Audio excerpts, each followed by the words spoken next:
En cuanto al objetivo de hoy, está profundizar en las medidas de control para una implantación exitosa en el sistema de gestión de inocuidad alimentaria bajo la norma ISO 22000. Ahora vamos a hablar sobre definiciones. Lo primero que necesitamos conocer es medida de control. Según la norma ISO 22000 se conoce como la acción o actividad que es esencial para prevenir un peligro relacionado con la inocuidad de los alimentos que sea significativo o reducirlo a un nivel aceptable. También tenemos una nota que nos dice que las medidas de control están identificadas por el análisis de peligro. Bien, y no podemos hablar solo de medida de control, también tenemos que hablar de otros conceptos relacionados, como es el caso de puntos críticos de control, ¿ok? Que también nos habla sobre aplicar estas medidas de control para prevenir o reducir el peligro significativo hasta un nivel aceptable o hasta los límites críticos que han sido definidos. También podemos hablar de prerequisitos operacionales, que justamente estas medidas de control sirven también para prevenir o reducir un peligro significativo a un nivel aceptable, permitiendo el control efectivo del proceso y del producto. Hay otro concepto que es peligro significativo, ¿bien? Ese concepto nos habla del peligro que está identificado mediante la evaluación de peligros que necesita ser controlado justamente mediante estas medidas de control. Y la validación es la obtención de evidencia de que en la medida en la cual están definido ese control y está implantado y es capaz eficazmente de reducir o controlar ese peligro significativo.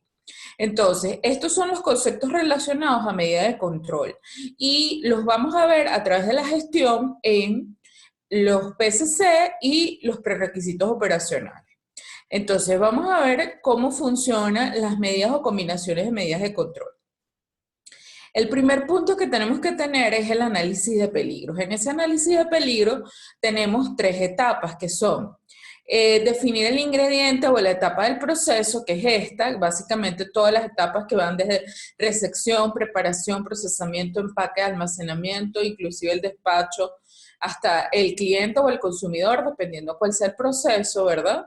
Se define aquí en este paso número 1 del análisis de peligro. Luego tenemos los peligros per se, que es la identificación de esos peligros potenciales. Y es tomar nota de todos aquellos peligros que pueden estar en cada una de esas etapas que previamente hemos definido, que pueden ser físicos, químicos o biológicos, de acuerdo a esto. También podemos meter riesgos radiológicos si fuera el caso. También por acá, el siguiente paso, que es ese peligro que ya hemos identificado, determinar si es significativo. Entonces, entender qué es significativo es la combinación entre severidad y la probabilidad de ocurrencia. Entonces se determina que si tiene una probabilidad con una severidad alta, media o baja. Y de esta forma, pues vamos estructurando nuestro análisis de peligro. Luego se hace la justificación de por qué consideramos que este peligro tiene una alta severidad y una alta probabilidad y requiere en este caso una medida de control, que son esas acciones que vamos a definir para prevenir o reducir, en este caso, el peligro, ¿bien? Y en esta forma, digamos, se construye el análisis, ¿bien? Estamos empezando para ver la información de manera global para después irnos al análisis específico. Por ejemplo, tenemos un proceso productivo de leche pasteurizada y homogenizada. Entonces, en la etapa de recepción de leche cruda, identificamos peligros biológicos, químicos y físicos, determinamos si el peligro es significativo, hacemos la justificación y luego establecemos las medidas, que pueden ser en este caso control de temperatura, análisis de detección de antibióticos, si fuera el caso, filtración, etcétera. Y luego tenemos, por ejemplo, la pasteurización. Igual hacemos la identificación de peligros, verificamos si el peligro es significativo, hacemos la justificación y luego definimos las medidas de control, que en este caso solamente aplicaría una, que es la pasteurización a una temperatura determinada por un tiempo determinado. De esta forma se construye lo que son las medidas de control para el análisis de peligros. Entonces, Ok, mira, aquí tenemos otra duda de Luis Reséndiz. Él nos ajá. pregunta, tu experiencia, ¿cuál ha sido la medida de control que más te ha servido en tus implementaciones? ¿Cuál ha sido la medida de control? Sí, ¿qué más recomiendas? Bueno, lo que pasa es que no, no hay una medida de control estándar, porque eso varía de acuerdo a cada uno de los peligros que haya en los procesos. Entonces, por eso empecé, digamos, la presentación por el análisis de peligros. No podemos hablar de medidas de control sin previo haber hecho un buen análisis de peligros.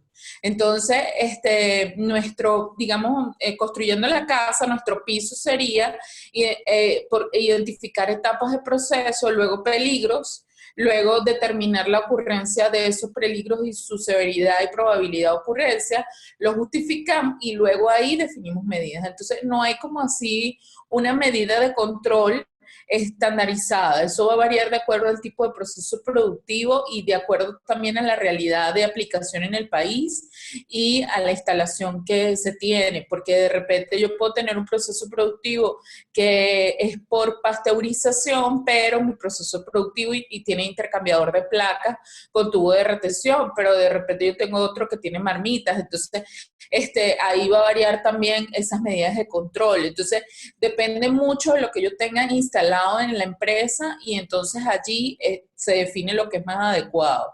Entonces, no, yo prefiero que primero se haga el análisis, se revise muy bien el contenido y luego es que se proceda a hacer las medidas que sean apropiadas. Ok, Mabel, mira, aquí tenemos otra duda de Alma Ramos. Alma Ramos te pregunta, ¿cuál es el éxito para que la medida de control funcione?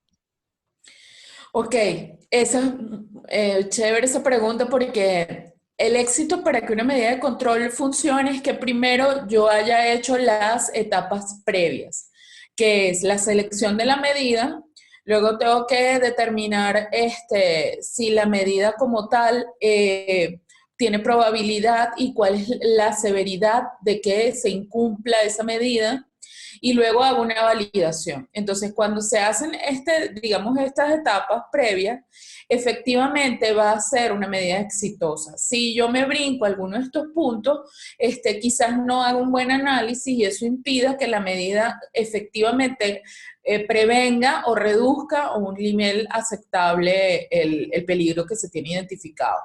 Entonces, es una de las etapas más interesantes porque pues exige allí pues documentarse bien, conocer muy bien el proceso y darnos el tiempo para hacer, digamos, cubrir lo que es la selección, verificar la probabilidad, aunque sea poco probable, igual tenemos que incluirlo dentro del análisis y la severidad de este incumplimiento se dé, ¿sí? Esos serían como los puntos para lograr el éxito de una medida de control. Ok, Mabel, mira, aquí tenemos otra pregunta de Jonathan Aguilar. Él nos Ajá. pregunta, ¿qué es lo que más has notado que no se cumplen en las medidas de control?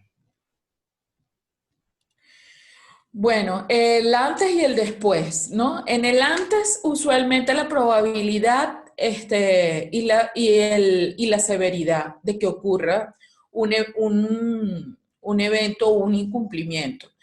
Usualmente, al hacer el análisis de peligros, la gente no se da el tiempo para hacer la validación de la medida de control. Entonces, esto es una limitante y se convierte en un error en la implantación.